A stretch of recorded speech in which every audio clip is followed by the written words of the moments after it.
Alright folks, so today we're going to be taking a look and doing a quick unboxing of the Game Gear Micro. This is something Sega put together as part of their Go Sega 60th anniversary, and these were released exclusively in Japan. So there are 4 different colors of the Game Gear Micro.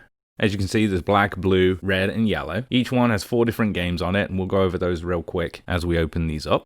And then off to the side there, you can see the Big Window Micro, which was actually a pre-order bonus if you purchased all 4 colors all at once.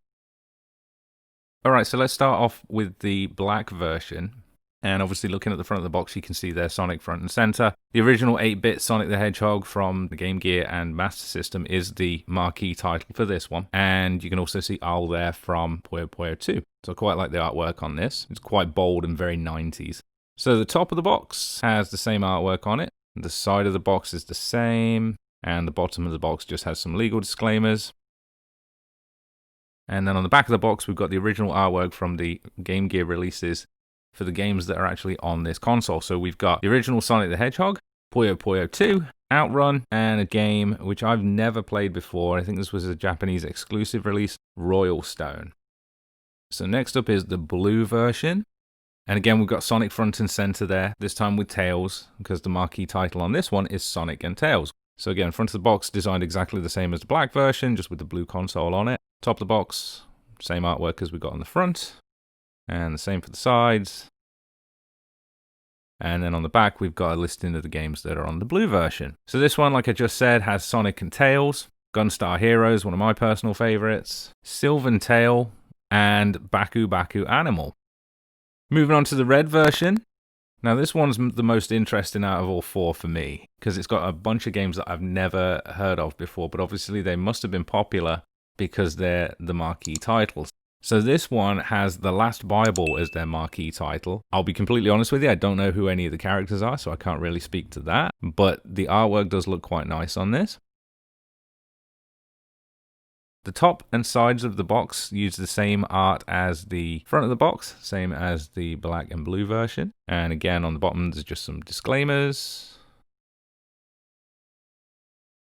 And then again, on the back here, you'll see the artwork from the original Game Gear releases of the games which are on the system. So this one has Last Bible Special, the GG Shinobi, and Columns. So the 2 Last Bible games I'm going to be interested to see, because again, I've not seen those before. GG Shinobi have played before. I really enjoy the Shinobi series, so that one should be good. And it's Columns. There's nothing really more to say about that. And then finally, we've got the yellow version, and front and center on this one are characters from the Shining Force series. This one seems to be the RPG package of the lot. So again, artwork on the top and sides is the same as on the front. Bottom has the legal disclaimers. And then on the back, you can see we've got Shining Force 2, Shining Force Final Conflict, and Nazo Puyo. So Nazo Puyo is part of the Puyo Puyo series, so I'll be interested to see that one. I've not played that version of Puyo before. The Shining Force games I really, really love. However, I'm not sure how much I'll be able to get into these in Japanese. But an interesting package if you do read Japanese and if you are into the Shining series. Probably the best one out of the 4. So finally, like I mentioned at the beginning of the video, we've got the Big Window Micro. Now this is a reproduction of the original Big Window. Again, it was a pre-order bonus. I'm not sure if they'll be selling these separately at some point. I would doubt it. A nice bonus. I'll probably not be using it, but we'll open that up too and take a look at that in a minute as well. Alright, so let's do a quick unboxing of one of these. I'm not going to go through all 4 and unbox them because I'm assuming they're all packaged pretty much the same. But we'll do the black version here just so we can see what's inside the box and what it looks like taking it all out. So it's sealed on both ends with just a sticker, so we'll cut that seal real fast. Should be nice and easy to get into. Just want to be careful not to cut the box.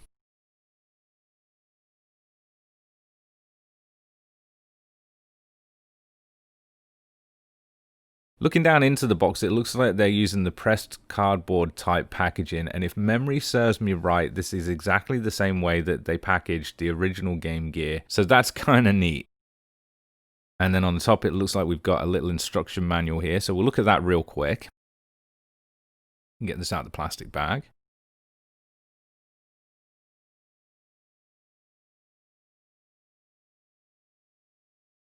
So obviously this is all in Japanese, but it just gives you a quick overview of what to do and what not to do.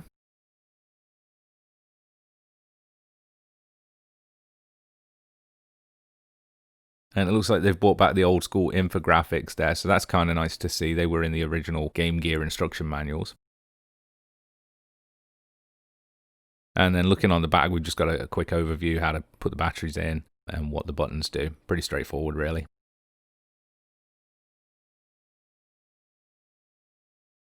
So now onto the system itself, and I'll be honest with you, this is way smaller than I anticipated it being, but I'm not disappointed.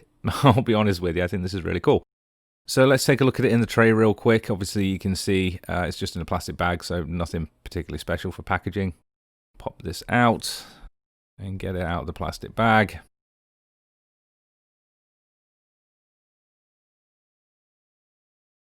So first impressions on this, I am really impressed. For the size of this thing, the quality of it looks really good. It looks like an original Game Gear. The printing on the screen and the logos are really sharp. Obviously the buttons are a little bit bigger because the console itself is smaller. They've obviously got the 1 and 2 buttons, the start button and the D-pad on the front, and there's the speaker down there on the bottom left. And then on the top there, we've got a power switch, a USB port, so you can use that to power the Game Gear instead of batteries if you want to do that, a headphone jack, and your volume wheel. So very, very similar to the layout of the original Game Gear. Looking at the back of the console, we've got a little fake cartridge in there. Obviously, that's not removable, though. I'm not sure what this sticker is that runs across the middle of the console, but I'm going to assume it's just to cover a molding mark, so it gives you a cleaner look, but that's kind of odd. And then at the bottom there, you've just got the battery cover with the Sega logo and the power information. So yeah, very cool. Let's see how these buttons feel. So the size of the D-pad reminds me of a Dreamcast VMU, which is not a bad thing because the Dreamcast VMU's D-pad was actually pretty functionable. But it does feel a little bit spongy, so I don't know whether it's just the rubber membrane that needs broken in a little bit, or if that's just the way it is, but that's, yeah, not brilliant. We'll have to see how it plays. 1 and 2 buttons feel pretty good. Again, a little bit spongy, but it feels okay. So overall, not too bad. So let me go grab some batteries for this, and we'll power it up and see how it plays. Okay, so let's power this on. So we'll slide the switch here. Okay, so booting it up, we get a nice Game Gear Micro title screen, and that looks really nice. The quality of the screen on this is great. Really, really bright, nice and sharp. Now here's the main menu.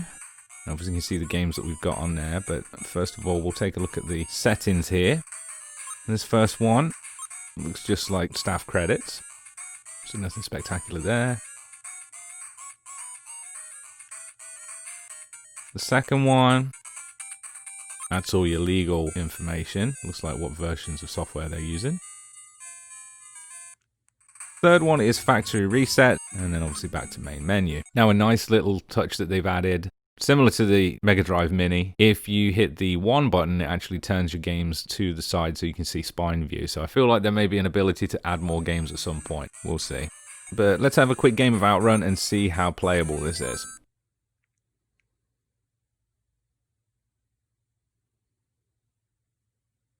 So far, for as small as the screen is, coming in just over an inch, it's actually not bad at all. You can read the menu, no problem. And starting the game up, I used to play this on the Master System all the time. This looks exactly the same. So very, very cool. Graphically, it looks sharp. I don't see any screen tearing, anything like that. So the emulator looks good. It's bright. And it's very playable. Again, the 1 and 2 buttons feel a little bit mushy, but the D-pad's pretty responsive. I'm wondering whether playing this for a little bit will help that break in, and maybe that'll feel better. We'll have to see. But overall, yeah, pretty playable.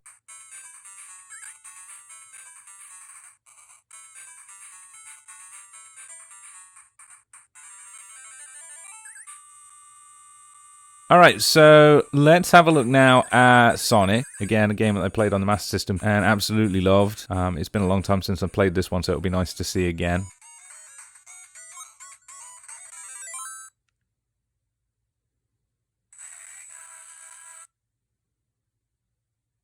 And this looks exactly as it did when I was a kid, so I'm quite excited to get into this one. Let's see how it controls.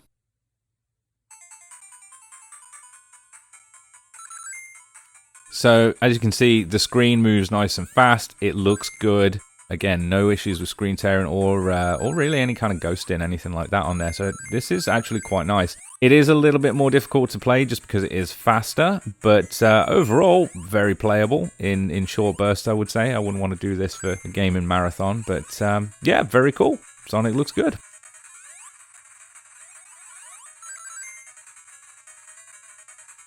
So the screen obviously is tiny, and I wanted to see if the big window micro would help. So let's pop that open real fast, and then we can put it on and we'll test that out and see if it helps us see any better. Okay, so this box isn't sealed, so we'll just pop that open here. And inside the box, we have got a couple of pieces. Looks like we're going to have to put this together. And there's the big window micro in a plastic bag. Looks like we've also got some basic instructions.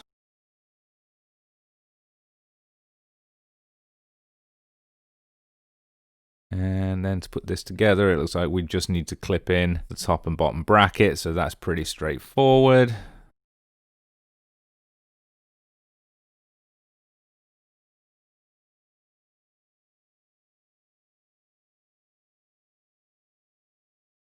And there's the screen itself. It looks exactly the same as a big window did back in the day.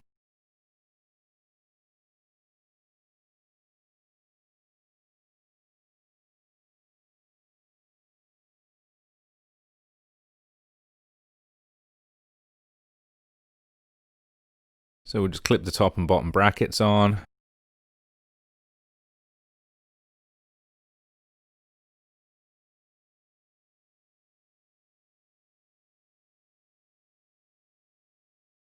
Which is pretty straightforward. And then we'll attach it to the Game Gear. Now, there's no real instructions on how to get this attached to the Game Gear, but the clips seem really tight. So I'm not sure if you can slide this in from the side, but I went with the clipping it from the front option. I'm not sure how many times I'll actually use this because I'm kind of concerned that that will scratch the plastic on the Game Gear, which I definitely don't want to happen. But there it is in place. Obviously, it looks exactly the same as a big window, only really, really small. So that's pretty cool. Nice added bonus. I like these little pre-order bonuses, so happy to have it.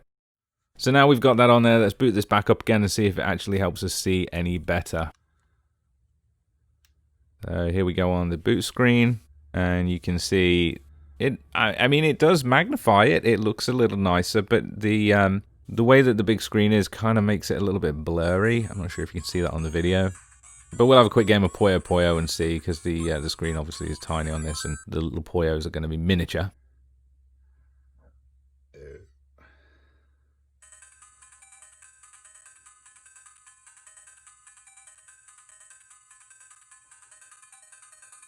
Looking at the sides there, you can see it blocks the light coming in from the outside. So that's kind of nice. Gives you a nice focus on the screen.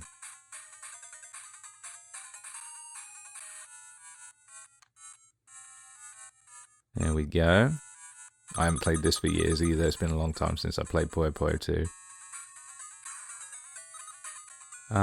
Yeah, and it's Puyo Puyo. I mean, it looks good. The big window kind of improves it, I guess. I'm not overly impressed with it, but again, it's technology from the 90s. But it's functionable. Puyo Puyo looks great. It's easy to play. Again, just going back to the D-pad, it seems pretty responsive. So I'm quite happy with it. Like I say, a bit spongy, but it's working okay. So yeah, the big window, it's okay. Nice pre-order bonus though, for sure. Definitely a nice collectible. So now we've looked at how the Game Gear Micro plays and the big window micro. Let's take a look at the other Game Gear Micros side by side. So I've opened each one of them up. I'm not going to do an individual unboxing on each one because the packaging is exactly the same. There's really nothing to see any different. But here you can see all of the Game Gear Micros together. The black one again, we'll just take another quick look at that. Again, looks exactly like a regular Game Gear that we saw back in the day.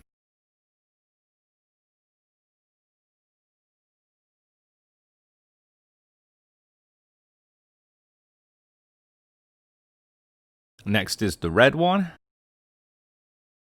And the red one looks kind of nice. The plastic on this one feels a little bit cheaper than the black one for some reason. I'm not sure why, it might just be me, but the layout's exactly the same, it looks exactly the same. The sticker on the back here on this cartridge is different, so I'm going to have to confirm this, but I think this is the games that are on the cartridge. That sticker in the middle is driving me nuts on this one because it's completely obvious that it's there. The black one, it kind of blended in a little bit better, but that one is mildly annoying. But overall, the red one looks really nice.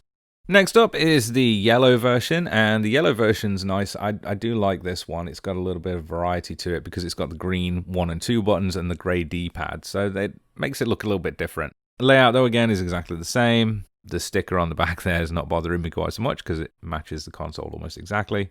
So yeah, the yellow one's quite nice. And finally, we got the blue version. And I'll be completely honest with you, I wasn't expecting to like this as much as I did, but I think this is the best of the colors for all 4 of the consoles. I like the gray buttons and D-pad on that. I think that looks really sharp. I love the color blue that they've got on this. I don't think I'd ever seen a blue Game Gear before in this color. There was a dark blue color in the US, but not this blue type color. But this is gorgeous. Love it. So that's all 4 colors of the Game Gear Micros. Let's get a couple of quick close-up shots so you can see them all together. So obviously the whole set looks really nice together. I'm glad I got all 4. I think I would have been kicking myself if I only had picked up one. Definitely because I probably would have picked up the black one, and obviously the blue one, like I say, I think is my favorite out of the 4. It's definitely not a console I play every day, I don't think. But I'm really happy that I imported these. I'm really happy to have them in my collection. Anybody that knows me knows that I love Sega and always have. So this for me is fantastic. I think Sega's done a really good job. The quality seems really good. The gameplay that we've seen seems really good. But again, going to need a bit more time with it to make final judgments. But overall, first impressions, yeah, really happy. So that's the Game Gear Micro. I hope you've enjoyed watching the video as much as I've enjoyed making it. This one I really enjoyed because it's Sega related. So that's awesome. If you did enjoy the video, please drop us a like and also consider subscribing. And also, don't forget to check us out on Twitter. Thanks for watching.